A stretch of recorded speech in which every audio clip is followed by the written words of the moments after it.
ফেরার পথে যখন সঙ্গী ছিলেন সিদ্দিক আকবর রাদিয়াল্লাহু তাআলা আনহু, সিদ্দিক আকবর রাদিয়াল্লাহু তাআলা আনহু সঙ্গে ছিলেন। তায়েফ থেকে সঙ্গে আসার রাস্তায় একটা বাবলা গাছ চোখের মধ্যে পড়ে গেছে রে। আমার সিদ্দিক আকবর বলে, ইয়া রাসূলুল্লাহ, ইয়া হাবিবাল্লাহ, আপনার শরীরটা একটু তাকায় দেখেন, মাথা থেকে নিয়ে পা পর্যন্ত আপনার শরীর দিয়ে রক্ত ঝরে, এমন কোন জায়গা নাই আপনার শরীর থেকে রক্ত ঝরে না, এমন কোন জায়গা নাই তায়েফের নিষ্ঠুর মানুষগুলো আপনার শরীরে আঘাত করে নাই, এমন কোন জায়গা নাই সুন্দর চেহারাওয়ালা নবীটার গায়ে তারা আঘাত করে নাই। একটু নিজের দিকে তাকায় দেখেন, পেটের মধ্যেও প্রচন্ড পরিমাণের ক্ষুধা। হযরতে আবু বকর সিদ্দিক এবং রাসূলের প্রচন্ড পরিমাণ পেটের মধ্যে ক্ষুধা আছে। তখন ওই বাবলা গাছ দেখার পরে রাসূলুল্লাহ সাল্লাল্লাহু আলাইহি ওয়াসাল্লামকে সিদ্দিক আকবর বলে, ইয়া রাসূলুল্লাহ, আপনার শরীরের যে অবস্থা হয়ে গেছে, আপনার জন্য আর সামনে অগ্রসর হওয়া ঠিক হবে না, আপনি একটু এখানে বসে যান, বিশ্রাম নেন। এখানে বিশ্রাম নেওয়ার পর আবার একটু সামনের দিকে হাঁটবেন। সংক্ষেপে আমি শেষ করছি। ওই যখন বিশ্রাম নেওয়ার জন্য বসে গেছে সেই বাবলা গাছের নিচে, বাবলা গাছের নিচে বসার সঙ্গে সঙ্গে পাশ থেকে রাসূলের চরম শত্রু উকবা ইবনে রাবিয়া দেখা ফেলছে। রাসূল যখন বাবলা গাছের নিচে বসতে, পাশেই ছিল উকবা ইবনে রাবিয়া, যে ছিল রাসূলুল্লাহ সাল্লাল্লাহু আলাইহি ওয়াসাল্লামের চরম শত্রু। ওর আঙ্গুরের বাগান ওইখানে বসে গেছে। উকবা যখন দেখছে মুহাম্মদ তো আমারই ভাতিজা হয়, মুহাম্মদ হাজার কিছুর পরেও তো আমার ভাতিজা হয়, হাজার কিছু শত্রু হোক আর যাই হোক আমার তো ভাতিজা হয়, আমার ভাতিজার মাথা থেকে নিয়ে পা পর্যন্ত রক্ত ঝরছে, আমার ভাতিজার মাথা থেকে নিয়ে পা পর্যন্ত তায়েফবাসী পাথর মাইরা মাইরা আহত কইরা ফেলছে। আমার চাচা, আমার ভাতিজার সমস্ত শরীর জর্জরিত হয়ে গেছে, আমার চাচার তো গায়ের মধ্যে কোনো জায়গা বাকি নাই, তায়েফবাসীরা যেখানে পাথর মারে নাই, আমার চাচার তো একটা জায়গা বাকি নাই যেই জায়গা দিয়ে রক্ত ঝরে নাই।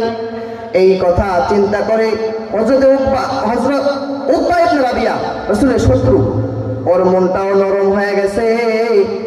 হাজারো শত্রুর পরেও মনটা নরম হয়ে গেছে।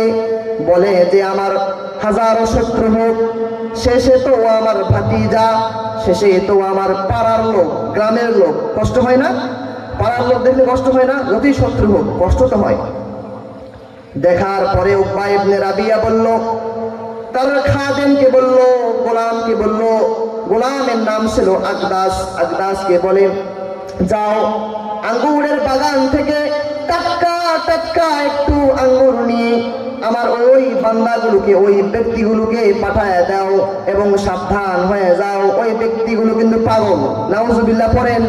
রাসূলকে দেখায় দিয়ে কয় রাসূল নাকি পাগল, কত বড় খান্দাস, কত বড় বদমাইশ, মনে মায়া, কিন্তু রাসূলের কাছে গেলে যদি ওই আকদাস আবার ইসলাম ধর্ম গ্রহণ করে ফেলে, এর জন্য আবার ভয়ও আছে। তখন ভয়ে ভয়ে বলে, আকদাস যাও, তুমি ওই ব্যক্তিগুলোর দরবারে যাও এবং আমার বাগান থেকে এক প্লেট আঙ্গুর নিয়ে যাও। আঙ্গুর নিয়ে যায় ওই দুই ব্যক্তি, একজনের নাম হলো মুহাম্মদ, অপরজনের নাম হলো সিদ্দিক আকবর, আবু বকর সিদ্দিক। তুমি আমার বাগান থেকে এক প্লেট আঙ্গুর ফল নিয়ে যাও। আঙ্গুরের ফলগুলো নিয়ে গিয়ে ওই দুই ব্যক্তিকে দিবা, দূর থেকে দিয়ে প্লেটটা ঠেলা মারে সামনে দিবা, আবার তুমি চলে আসবা, কারণ তুমি যদি সেখানে থেকে যাও তোমার ধর্ম সে খেয়ে ফেলবে, তুমি যদি সেখানে থাইকা যাও তোমাকে সে অন্য ধর্মের অনুসারী বানায় ফেলবে। তখন আকদাস করলো কি, এক প্লেট আঙ্গুর উঠায় নিছে, নেওয়ার পর ওই ব্যক্তিগুলো অর্থাৎ মুহাম্মদ রাসূল, আকায়ে নামদার, তাজ তাজদার মদিনা তার দরবারে চলে গেছে এবং গিয়ে বলে, এই নেন আপনার জন্য খাবার পাঠাইছে। তখন মুহাম্মদ রাসূলুল্লাহ সাল্লাল্লাহু আলাইহি ওয়াসাল্লাম ওই ব্যক্তিগুলোর ওই ব্যক্তির দিকে তাকাইছে, বলে তুমি কে, আমার জন্য খাবার নিয়ে আসছো? এই কথা বলার পর মুহাম্মদ শুকরিয়া আদায় করছে, আলহামদুলিল্লাহ। তখন সে আদাস বলে, কেমন পাগল, আবার মনে মনে কি যেন বইলা ফেলছে। তখন আদাস জিজ্ঞেস করছে, ইয়া রাসূলুল্লাহ, আদাস জিজ্ঞেস করছে, অমুক ব্যক্তি আপনি মনে মনে কি পড়ছেন একটু আমারে বলেন। তখন রাসূলুল্লাহ বলে, আমি যে রবের পক্ষ থেকে এসেছি, যে রব আমার জন্য খাবার পাঠাইলেন, সেই রবের জন্য আমি শুকরিয়া আদায় করেছি।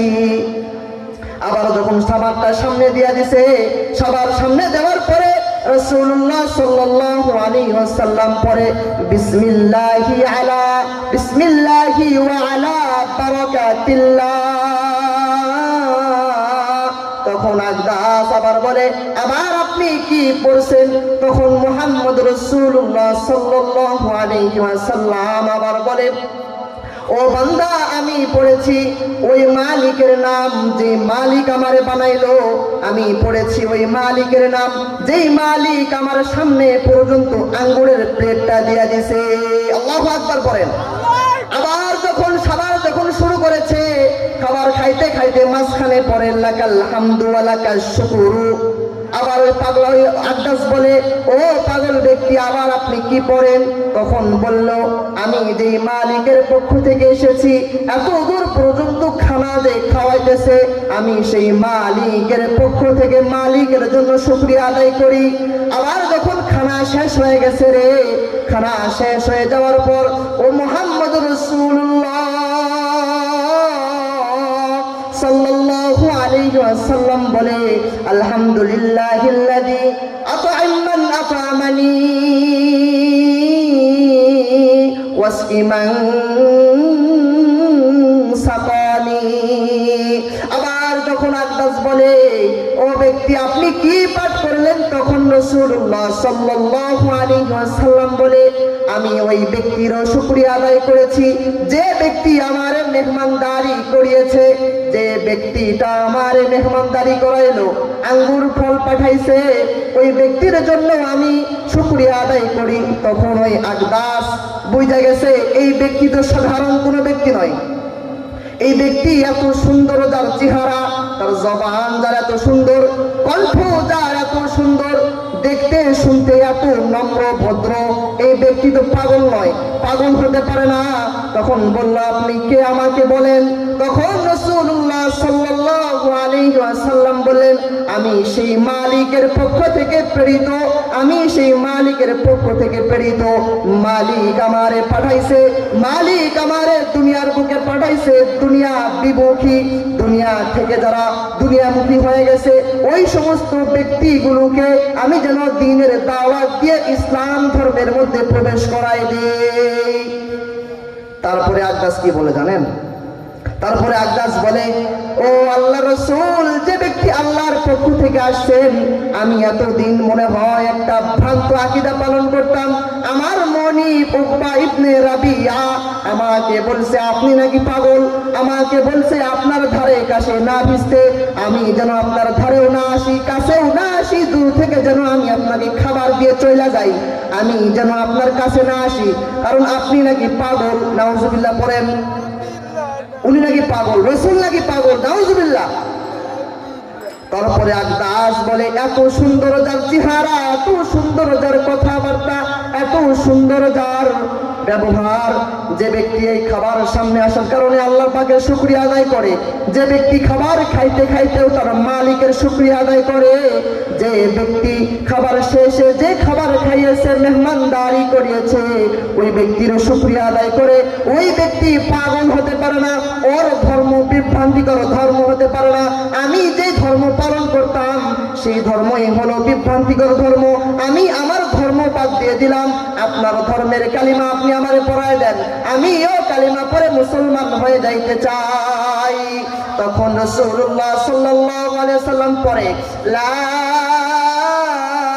ইলাহা ইল্লাল্লাহ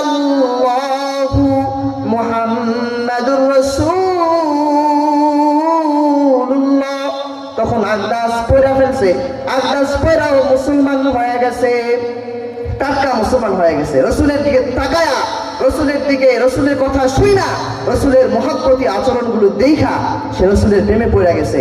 রসুলের দিনকে সে ভালোবাসছে, রসুলের খোদাকে সে ভালোবাসছে, রসুলের জান্নাত জাহান্নামকে মহব্বত করছে, দিনকে বিশ্বাস করছে। মোহতারাম হাজিরিন, আমার বোঝানোর উদ্দেশ্য ছিল এটাই, যে ব্যক্তি একবার রসুলের কথা শুনে রসুলের প্রেমে পড়ে যায়, একবার রসুলের সঙ্গে দেখা হলে রসুলের প্রেমে পড়ে যায়, রসুলের দিনের একটা আলোচনা শোনার মাধ্যমে দিনের প্রেমে পড়ে যায়। আমাদের এরকম হওয়ার দরকার আছে না নাই? আল্লাহ পাক যেন আমাদের সকলকে ওই আখিরি নবী সাল্লাল্লাহু আলাইহি ওয়াসাল্লামের মোহাব্বত আমাদের ভিতরে ধারণ করার তৌফিক দান করেন। আমি যে কথাগুলো বললাম আমাকে সর্বপ্রথম যেন আমল করার তৌফিক দান করেন।